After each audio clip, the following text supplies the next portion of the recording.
The most important facts and statistics of teen drivers and passengers. For American teenagers, car accidents are the main cause of death. Teenage car accidents are avoidable, and tried-and-true methods can increase the safety of teen drivers on the road. How serious is the issue? In 2020, there were roughly 227,000 injuries and about 2,800 fatalities among teenagers aged 13 to 19 in motor vehicle accidents in the United States. That means that each day, 8 teenagers die in car accidents, and hundreds more suffer injuries.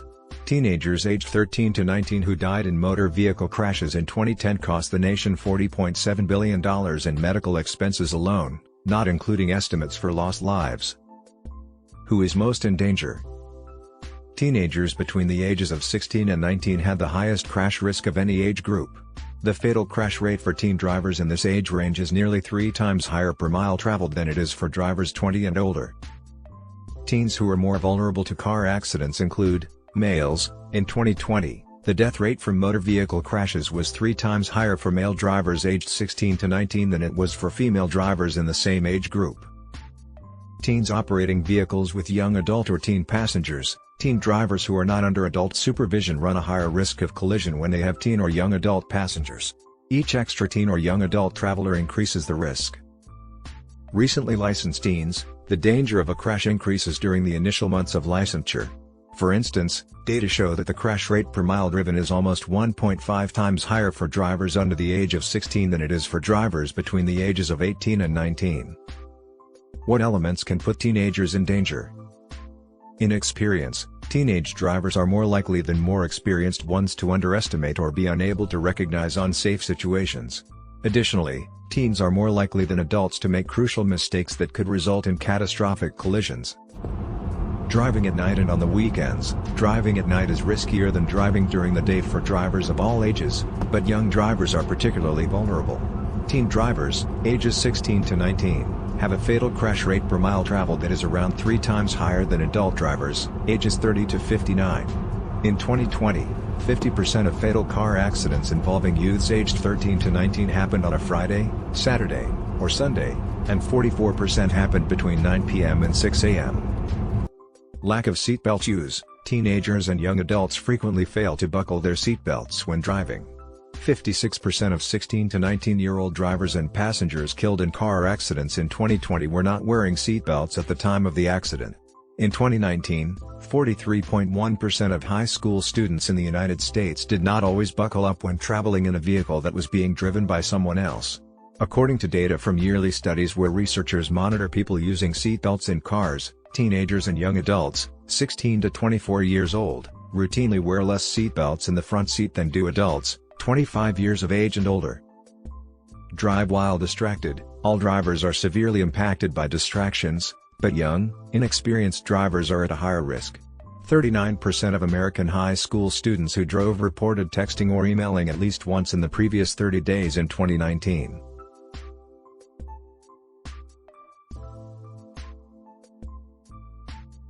Teenagers are more inclined than older drivers to drive at higher speeds and to permit closer spacing between the fronts of vehicles. When a male teen passenger is present, these unsafe driving habits seem to be worse.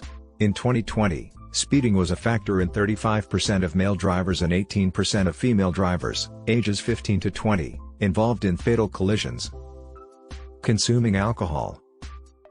Any amount of alcohol consumed prior to driving increases the chance of a collision for juvenile drivers.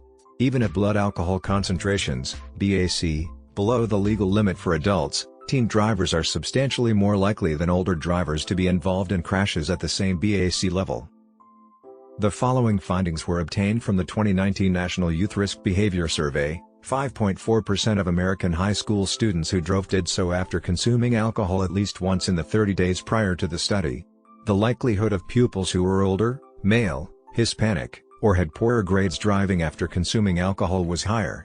16.7% of high school students in the United States traveled with a driver who had used alcohol at least once in the 30 days prior to the poll.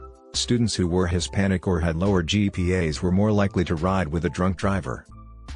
Driving after drinking alcohol at least once during the 30 days prior to the survey was roughly 3 to 13 times more likely to occur among students who engaged in any of the other transportation risk behaviors tracked by the survey.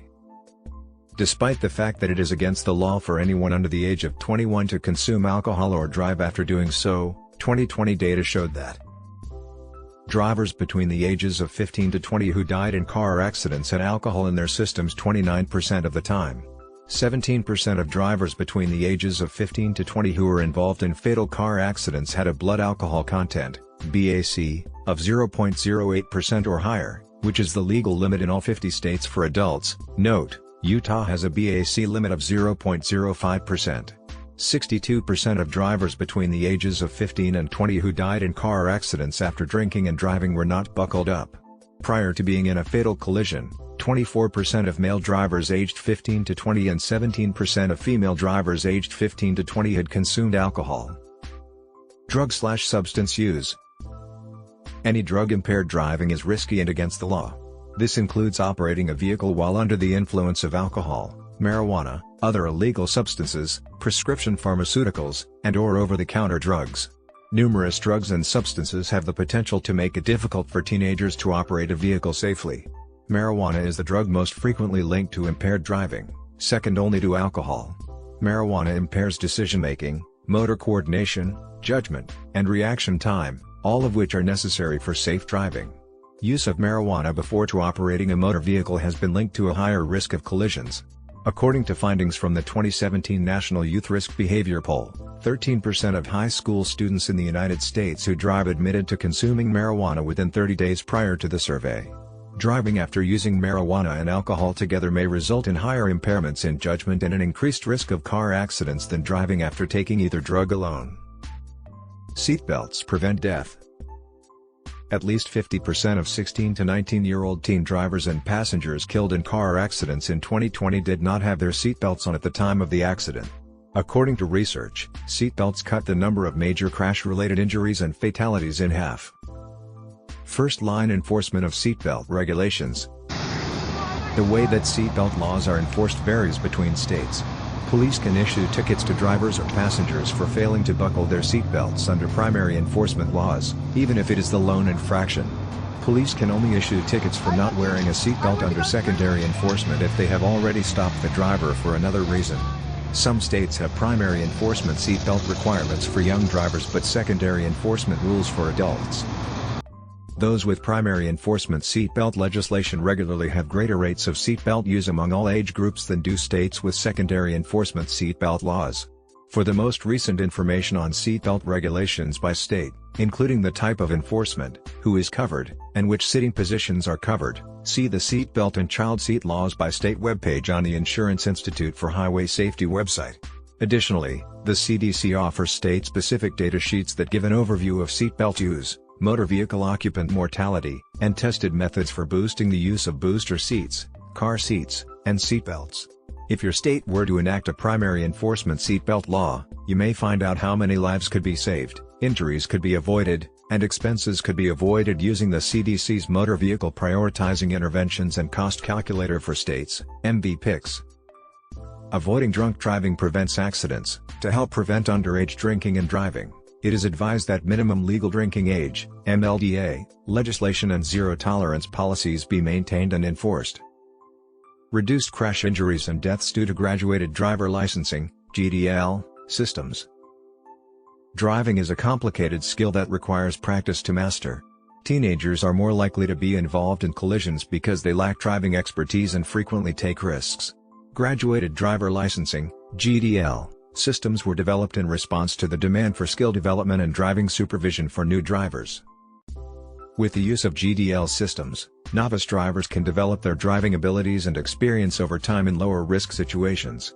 The following are the 3 GDL stages. Stage 1, Learner's Permit. Stage 2, Intermediate/Provisional License. Stage 3, Complete Licensing. All American states and the District of Columbia, D.C., have GDL systems, but the severities of the GDL laws vary from state to state. Longer practice periods are offered by GDL systems, freshly licensed drivers are not permitted to drive in high-risk situations, and parents are expected to be more involved in their young drivers' learning experiences.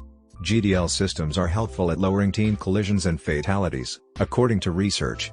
For instance, a meta-analysis of 14 research on GDL systems revealed that these systems are linked to decreases of around 19% in injury crashes and about 21% in death crashes for 16-year-olds. The following elements are frequently found in GDL systems. Stage 1. Learner's permit. For a learner's permit, you must be at least 16 years old. A prerequisite of possessing a learner's permit for at least a year. 70 or more hours of supervised practice. Stage 2. Intermediate/provisional license. No passengers under the age of 18, restrictions on driving at night, from 9 or 10 p.m. until 5 a.m., or sometimes longer. Stage 3. Complete licensed. A full license must be obtained by age 18 minimum. Additionally, some states forbid juvenile drivers from using any kind of cell phone, including hands-free devices. Some of these specifications are based on age, while others are integrated into GDL systems. By November 2022, cell phone usage while driving will be prohibited in 36 states plus the District of Columbia. The number of teens who postpone getting a license, the characteristics of teens who are more likely to wait, and the possibility that teens who postpone getting a license may be missing out on significant GDL benefits because they are aging out of the GDL systems in their states have all been the subject of recent GDL research. The CDC's GDL Planning Guide can help states evaluate, create, and put into practice workable plans to strengthen GDL practices.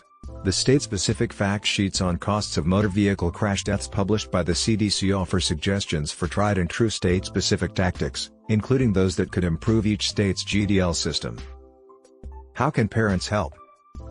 8 risk zones. Ensure that you and your adolescent driver are knowledgeable on the main reasons for teen accidents and injuries. Inexperienced driving. Driving while carrying teenagers or young adults. Evening driving. Wearing no seatbelts. Driving while distracted. Sleepy driving. Negligent driving. Drunk driving. There are techniques that have been shown to make teen drivers safer. Find out what parents can do, according to research, to protect teen drivers from these risks. By being aware of and abiding by their state's GDL rules, parents may make their teenagers safer. To find out more about the GDL laws in your state, visit the Insurance Institute for Highway Safety website. Additionally, if the GDL regulations in their state do not follow best practices, parents might impose further limitations. Parents' involvement, supervision, and oversight can help keep teenagers safer on the road. In order to keep teenagers safe when driving, parents can play a significant role. According to several research, parental participation and supervision can encourage juvenile drivers to drive safely while reducing risky driving habits. According to research, there are some potential technological solutions that can assist parents in keeping an eye on their young driver. For instance, the effectiveness of in-vehicle electronic monitoring equipment has been assessed in a number of different studies. Particularly if they gave input regarding driving performance to both youths and parents, and if they promoted dialogue between teens and parents, these devices were helpful for lowering risky driving behaviors among teenagers. More research is required, but smartphone-based programs that track teen drivers' behavior may offer the same advantages and be less expensive. In addition to watching their teen driver, parents can take other crucial measures. For instance, they could provide their teen supervised driving practice in a variety of situations. They can also establish clear guidelines and expectations, such as the need to always buckle up and avoid taking any other teenagers or young adults as passengers. By signing a parent-teen driving agreement, parents and teenagers can discuss and decide on safe driving habits. It's vital to choose a vehicle with safety features. Teenagers are often more prone than adults to drive older vehicles. Critical safety features that could aid in collision prevention or keep teenagers safe in the event of a crash may be missing from older cars. When selecting a first vehicle for a young driver, parents and teens should put the vehicle's safety features first and foremost in mind.